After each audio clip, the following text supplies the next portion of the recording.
उत्तमः पुरुषस्त्वन्यः परमात्मेत्युदाहृतः यो लोकत्रयमाविश्य बिभर्त्यव्यय ईश्वरः।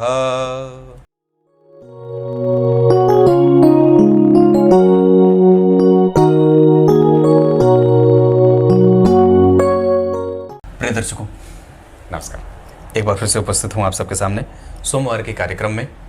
मंगल से गुरु का संबंध आपकी कुंडली के लिए कैसा बन रहा है, वो एक साथ युति में है किसी भाव में, या एक दूसरे से किस तरीके से संबंधों में है, यही जानेंगे। और कार्यक्रम के आरंभ में बोले गए गीता जी के श्लोक का अर्थ भी बताने वाला हूँ। कार्यक्रम के आरंभ में एक बात बताऊँ, मेरा जो दूसरा चैनल है नकुल पाराशर शॉर्ट्स के नाम से, उसे भी अवश्य सब्सक्राइब कर लीजिएगा और वहाँ पे भी आपको शॉर्ट्स मिलते हैं। पर यहाँ पे आपको बताऊँ, गुरु के साथ मंगल अगर जन्म कुंडली में एक साथ किसी एक भाव में बैठे हैं तो इसके अच्छे परिणाम मिलते हैं। वस्तुतः ये दोनों परम मित्र होते हैं। मंगल और गुरु एक दूसरे को पसंद करते हैं, एक दूसरे की प्रवृत्ति को लेकर के चलते हैं, एक दूसरे के गुण दोषों को आत्मसात कर लेते हैं और एक दूसरे के साथ आगे बढ़ते हैं। मंगल के साथ गुरु का एक साथ किसी भाव में बैठना उस भाव के संपूर्ण फलों को निकालने वाला हो जाएगा। मतलब अगर वो धन के लिए बैठेंगे तो धन देंगे, पराक्रम में बैठेंगे तो पराक्रमी बनाएंगे, चतुर्थ में बैठेंगे तो धन धान्य का सुख देंगे, चल अचल संपत्ति बनाएंगे, पंचम भाव में एक साथ बैठेंगे तो यश कीर्ति मान सम्मान पुत्र पौत्र धन धान्य आदि देते हैं, शिक्षा आदि का सुख मिलता है। छठवें भाव में बैठेंगे तो आपको दुश्मनों से बचाएंगे, सातवें भाव में बैठेंगे तो आपकी गतिविधि मजबूत रहेगी, अष्टम भाव में बैठेंगे तो आपके सोचने समझने की शक्ति विलक्षण होती रहती है, नवम भाव में बैठेंगे तो भाग्य का, पिता का, दाम्पत्य का, चरित्र का, इन सब चीज़ों का सुख देंगे। दशम स्थान में बैठते हैं तो व्यक्ति को सामाजिक और प्रतिष्ठित बनाते हैं। एकादशवें भाव में एक साथ बैठेंगे तो ये विलक्षणता से व्यक्ति प्राप्त कर लेता है और उसको चीज़ें मिल जाती हैं। 12वें भाव में आपका व्यय संतुलित होता है और कभी भी नुकसान में थोड़ा कम जाना पड़ता है। ये तो एक साथ बैठे, पर अगर मंगल से दूसरे घर में गुरु होंगे तो ये व्यक्ति को बहुत ही ज़्यादा चरित्रवान, सुमंगलकारी दृश्यों को अपने जीवन में रखने वाला और प्रत्येक अच्छे कामों के लिए वो कभी भी खूब रगड़ करके मेहनत करता है कि हाँ मुझे भी अच्छा करना है, और दूसरों के लिए प्रेरणा का स्रोत भी बनना चाहता है। दूसरों की गलतियों से सीखने वाला और हमेशा अपनी गंभीरता बरकरार रखने वाला होता है। आपको एक बड़ी अच्छी बात बताता हूँ, ऐसे मैंने सुबह वाले कार्यक्रम में भी बात कही है कि ग्रह जहाँ बैठता है उससे ज़्यादा प्रभाव जहाँ देखता है वहाँ करता है। क्लियर है, इसमें कोई कन्फ्यूज़न मत रखिएगा। किसी ने मुझे कार्यक्रम भेजा था और उन्होंने उसमें बताया था कि पंडित जी ये तो बता रहे हैं कि ग्रह जहाँ बैठता है वहाँ पे ज़्यादा परिणाम करता है, देखता है वहाँ कम करता है। ऐसा नहीं है, ग्रह जहाँ देखता है वहाँ ज़्यादा प्रभावित करता है। ये बात बिल्कुल ही सिरे से खारिज करता हूँ और कहता हूँ कि बैठेगा तो कम, पर देखेगा तो ज़्यादा प्रभावित करेगा। मंगल से 3 घर आगे गुरु, ये कई बार आपको खूब मेहनत करवाते हैं। हालांकि मंगल से 3 घर आगे गुरु का बैठना कई बार बहुत सारे सुखों को देने वाले भी हो जाते हैं, पर वस्तुतः वो आपको थोड़ी मेहनत करवा करके परिणाम देने वाले होते हैं। यहाँ आपको कई बार दूसरों के साथ सामंजस्य बनाने के लिए तैयार होना पड़ता है और आपको अपनी तैयारी कई बार फाइनल वर्ड में कम मिलती है। बाद में चल करके जैसे होता है कि आपने खूब अच्छी तैयारी करके किसी परीक्षा के लिए गए, किसी कोई परीक्षा के लिए, पर वहाँ पे पता चला कि उतने अच्छे प्रश्न ही नहीं आए, या कई बार ऐसा होता है कि आप खूब मेहनत करके गए हैं पर उतनी मेहनत वहाँ पे मांगी ही नहीं जाती है। इस वजह से वो कई बार मेहनत नदारद हो जाती है। मंगल से 4 घर आगे गुरु का बैठना असंतुलन पैदा करता है और कई ग्रंथों में इसके कमज़ोर पक्ष भी दिखाए गए हैं, जैसे माता से, क्योंकि अगर गुरु वहाँ अकेले होंगे तो कई बार मातृभाव कमज़ोर हो, पितृभाव कमज़ोर हो, कई बार उसका सुख कमज़ोर हो जाता है। मंगल की दृष्टि उन्हें कई बार पापक ग्रह की दृष्टि होकर के प्रभावित करने लगती है। इस कारण से गुरु का जो प्रभाव होता है, अब यहाँ पे इस बात की दृष्टि बनेगी, या ये बात आपको देख लेने की आवश्यकता है कि गुरु बैठे किस राशि में है।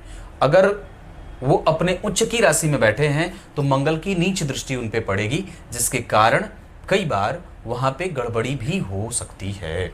क्योंकि मंगल अपनी राशि में बैठेंगे, अगर गुरु 4 नंबर में बैठेंगे तो मंगल से गुरु का संबंध परस्पर दशाओं में परेशानी वाला हो सकता है। पर वैसे मंगल की दृष्टि अगर गुरु को देखेगी तो मैं समझता हूं कि दोनों को ही संतुलन में रखेगी। हालांकि अगर वो किसी खराब राशि में बैठे होंगे तो भी थोड़ी बहुत परेशानी हो सकती है, जैसे तुला के। क्लियर है? मंगल से 5 घर आगे अगर गुरु बैठेंगे तो ये संपूर्ण देते हैं और इसमें आपको घबराने की कोई बात नहीं है। ये दशा भी अच्छी जाती है और ये संबंध भी बहुत अच्छा होता है। इसका फायदा आपको बहुत जगह से मिल जाता है। इसका लाभ आपको कई तरीके से लाभान्वित करता है, चाहे वो पुत्र हो, चाहे वो दाम्पत्य हो, चाहे पत्नी हो, चाहे गृहस्थ का संबंध होता है, पिता का स्नेह होता है, चाहे पुत्र का स्नेह मिले, माता पिता का संबंध मिले, ससुराल सास ससुर आदि का बहुत अच्छा होता है। मंगल से 6 घर आगे गुरु रोग व्याधि वगैरह दे सकते हैं और कई बार आपको कंपटीशन में डाल देते हैं।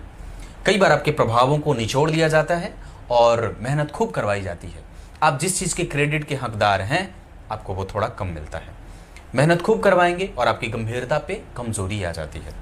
मंगल से 7 घर आगे गुरु का बैठना ये प्रतियोग कई बार अच्छा कई बार बुरा दोनों ही तरीके का सामान्य परिणाम करते देखा जाता है। मतलब थोड़ी थोड़ी आमदनी देते रहेंगे, थोड़ा थोड़ा सामाजिक प्रतिष्ठा भी मिलता रहे, थोड़े थोड़े सुकून के साथ व्यक्ति का जीवन आगे बढ़ता है। बहुत ज़्यादा परिणाम नहीं मिलता पर सामान्यतया उतना मिल जाता है कि आपका काम चल जाए। मंगल से 8 घर आगे गुरु अच्छे होंगे, यहाँ पे वो कमज़ोर नहीं है। इस वजह से आपकी धार्मिकता, आपका ज्ञान, आपका गूढ़ और रहस्यमयी होना, आपकी चिंतन की प्रक्रिया और आपकी घबराहट को वो गंभीरता में बदल देते हैं।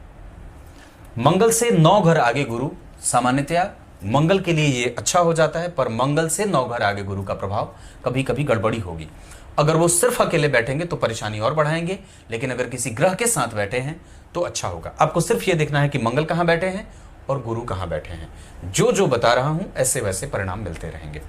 मंगल से 10 घर आगे गुरु कार्यक्षेत्र में, करियर में, नौकरी में, बॉस के साथ और कई बार आपके सामाजिक प्रतिष्ठा में वृद्धि और कई बार आपका जो वर्णन होता है वो समाज में लिखा जाता है और आप प्रेरणा के स्रोत बनते हैं और निस्संदेह आपकी गरिमा बरकरार रहती है।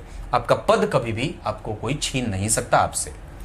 मंगल से एकादश में बहुत संतुलित, संपूर्ण, धन धान्य, पुत्र पौत्र, गमनागमन, विदेश यात्रा, कई सारा कृत्य कर देना, अपने जीवन में सब कुछ इकट्ठा करके दूसरों को दे देना और कभी भी लालच में नहीं जाना, ये सब योग्य बना देता है। मंगल से 12वें गुरु, प्रतिभा की कमजोरी, अंक का कम मिलना, मेहनत करने के बाद, मशक्कत करने के बाद कोई इकट्ठा हो और कई बार अतिरेक हो जाता है। कई बार आप बैलेंस नहीं बना पाते, क्रोध और सत्य बोलने के लिए समझ विकसित नहीं होती, कई बार व्यक्ति बेवजह का दुश्मनी भी कर लेता है। ये मंगल से अगर गुरु 12वें जाएंगे तो थोड़ी बहुत कमजोरी देते हैं, जो प्रायः प्रत्येक क्षेत्र में, चाहे वो स्वास्थ्य को लेकर के हो, चाहे आपकी आयु को लेकर के हो, चाहे गंभीरता को लेकर के हो, चाहे प्रतिष्ठा को लेकर के हो, चाहे प्राण को लेकर के हो, चाहे धन को लेकर के हो, ये कमजोरी में लेके जाते हैं। अब आइए आपको गीता जी के श्लोक का अर्थ बता देता हूं। गीता जी के 15वें अध्याय के 17वें श्लोक में भगवान को सभी प्राणियों का पोषणकर्ता कहा गया है। पोषणकर्ता वस्तुतः वही जब आरंभ करते हैं तो ब्रह्मा बन जाते हैं, वही जब उससे भी आरंभ करते हैं तो नारायण बन जाते हैं, और वही जब परमात्मा के स्वरूप में स्थित होकर के ब्रह्म को जागृत करने की स्थिति से युक्त होकर के ब्रह्मा का निर्माण करते हैं, ब्रह्मा बन जाते हैं, और वही जब पालनकर्ता बनते हैं तो विष्णु बन जाते हैं, जब निलय करते हैं तो शिव बन जाते हैं। मतलब वस्तुतः भगवान ही सभी के पोषण को देने वाले हैं, आयु और आरोग्य को देने वाले हैं। क्लियर है? कुछ इसी तरीके से आज के कार्यक्रम का समापन करते हैं। तब तक के लिए इजाजत दीजिए। कल एक बार फिर से उपस्थित होंगे आप सबके सामने। तब तक के लिए बहुत बहुत नमस्कार।